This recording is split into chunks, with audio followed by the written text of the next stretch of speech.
opening the hook. Have you ever met someone who lies even when the truth would be easier? Someone who invents elaborate stories about mundane things, who distorts simple facts for no apparent reason? We're not talking about the occasional lies we all tell. We're talking about people for whom lying has become their native language. What if I told you that for them, lying isn't a conscious choice, but a survival strategy their brain learned a long time ago? Today, we're diving into the psychology of people who prefer to lie. And what you're about to discover isn't about morality. It's about fear. 1. 45 Act 1. The architecture of the lie. Let me show you how this preference gets built. It starts early, usually in childhood, in environments where truth was dangerous. Where saying, "I broke this," resulted in disproportionate punishment. Where expressing a need was met with rejection or ridicule. Where being yourself, authentic and vulnerable, wasn't safe. So the child learns. Not consciously, but viscerally, their brain registers a pattern. Truth equals danger. Lie equals temporary survival. And this young nervous system, desperate to find a way to navigate the chaos, files this information away as emergency protocol. What begins as protection becomes pattern. Lying stops being a tactical response and becomes the foundation upon which the entire identity is built. Because if you spent years hiding who you really are to avoid rejection, at some point you forget who you were hiding. The mask fuses with the face.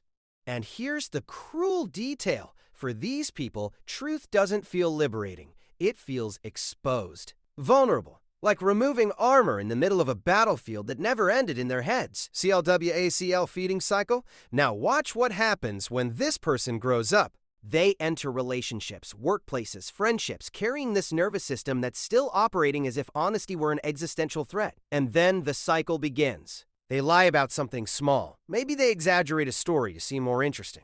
Maybe they omit a detail to avoid confrontation.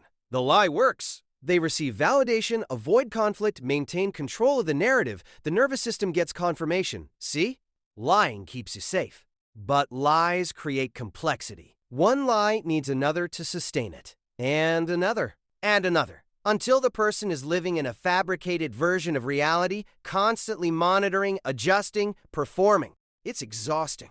But stopping seems impossible, because stopping would mean facing the thing they've been avoiding for decades, being seen as they really are. And here's the part nobody talks about. They know, not in a conscious, articulated way, but somewhere deep, they know they're building a prison. They feel the disconnection. They notice that the people around them aren't loving the real version of them. They're loving the projection. And this creates a specific and devastating loneliness.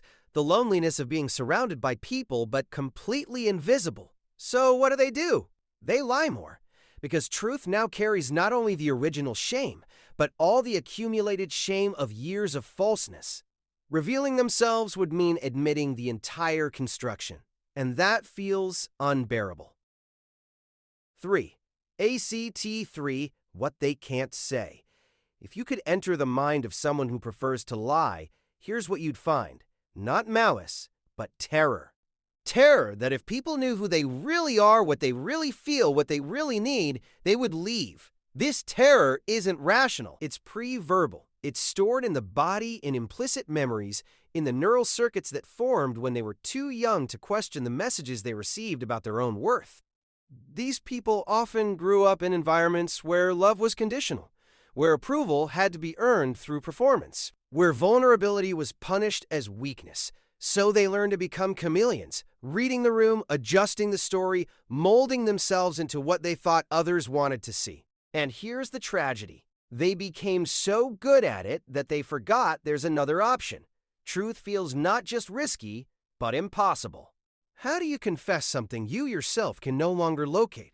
How do you be authentic when you've spent so much time being strategic that you've lost touch with what authenticity even means? Their body knows. It stores everything that was suppressed.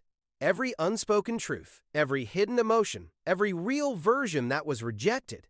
And this creates a constant internal tension, a dissonance between what they show and what they feel. But acknowledging this would mean feeling everything at once. So they don't acknowledge it. They keep lying, because lying has become the only way they know how to exist in the world.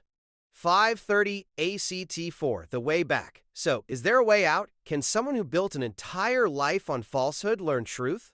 Yes, but not in the way you might imagine. It doesn't happen through confrontation, not through catching them in the act or forcing confessions. That only activates the defense system more. Change happens when the nervous system receives new information. That truth can be safe. And this requires something radical. An environment where vulnerability isn't punished. For someone who prefers to lie, the first step isn't to stop lying. It's to start noticing when they're lying. Without judgment, without additional shame, just observation. I just made that up. Why? What was I running from? This awareness alone breaks the automatism. Then comes the microscopic experiment, telling one small truth and surviving it. Not dramatic, confessional truths. Truths the size of, actually, I didn't like that movie. Or, I'm tired today. Or, I don't know the answer to that. Truths that test whether the world will crumble when they lower their guard for 2 seconds. And when the world doesn't crumble, when the person on the other side doesn't abandon them, when they realize that honesty didn't destroy them, the nervous system begins to recalibrate. Gradually, truth stops feeling catastrophic and starts feeling possible. This isn't quick. It's not linear. There will be relapses, moments where the old pattern returns with full force. But each time they choose truth instead of performance, each time they risk being seen and discover they're still accepted, they're rebuilding something fundamental, the belief that who they are is enough. The truth about liars. People who prefer to lie aren't inherently dishonest. They're deeply frightened of being known, of being judged, of being left. The lie was the shield they found when they were too vulnerable to defend themselves any other way. And perhaps the most important truth is this. Behind every chronic lie is a child who learned that being real was too dangerous. That child is still there, waiting for evidence that the world has changed, that now, finally, they can take off the mask. They can, but only if someone is willing to see the face underneath it without running away.